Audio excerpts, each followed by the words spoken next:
it's time for more of the concept series. For Super Mario 64 Show, welcome to the concept series for Super Mario 64 Show sequel. Today we will talk about how much different the worlds are going to be in the show more than the game. Now to start off, the show should start off with Bob-omb Battlefield once again. And it should go on to Womp's Fortress, Cool Jolly Roger Bay, Cool Mountain, and so on and so forth. So basically, when they first jump into Bob-omb Battlefield painting, they will first walk around, see what's going on inside the world. They'll notice that the big Bob-omb, which is sitting on top of the hill, like in the game, is actually standing there.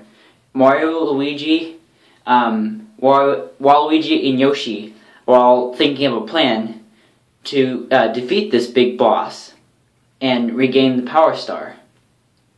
So, start off, they start talking about what are we going to do?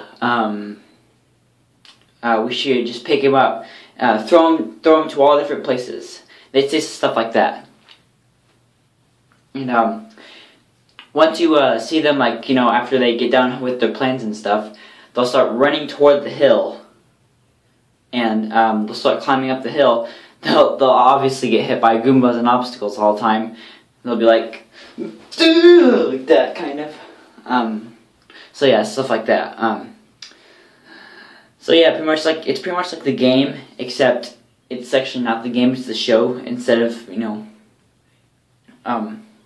anyways, I think that all these should go for all the rest of the world, including Womp's Fortress with the Womp boss,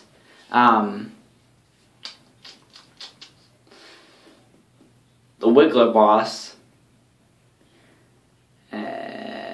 the two hand guys with the eyes on his head, on their hands, and the Goombas from the Secret Cave Dungeon, where you rescue Mario. So yeah, I'll be tagging on those for the next video, I believe, if I can remember them. But anyways, let's talk about what it'll be for, such as the fight. Let's talk about the second boss, the Womp King. So it starts off normal. Mario, Luigi, Yoshi, Wario, Waluigi are all falling down and onto the ground. They all race up to the top, and all you see is them getting hit by Goombas, and all of a sudden you see one of them get pushed off. Pt2 comes to the rescue, gets one up. Obviously you have to collect all the coins and stuff.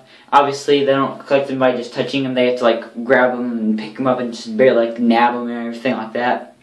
So yeah, pretty much stuff like that, guys. Alright. What about the Goombas? Well, I believe it should be just the same, pretty much. But except Yoshi mostly does all the work while everybody else sits at the top. Yoshi just he puts out his tongue, gets out, he swallows it, and an egg's falling behind him. He does pretty much the easy thing that you do in Mario 64 DS. He throws it at him, and then the Goombas just loses control and all that. And he does that for all 3 hits. Alright, now let's talk about the Wiggler boss. It should just be pretty much the same. They're all working together. They're all just happily together and all that. Alright. If I missed any bosses, that's kind of okay with me. But what ideas do you have for worlds for Mario 64 sequel? I know this actually turned into more of a boss talk instead of what the worlds would be more realistic, but I just couldn't help myself. I had to talk about the bosses sometime. But anyways, as I said, what ideas do you guys have for Mario 64 Show sequel? Did you like my ideas or not? Leave a comment below and share, and I'll respond to as many of you as possible. Thank you for watching, and for part 3, I will talk about the final Bowser and what bosses he'll have with him along. Thanks for watching, guys. You're the best.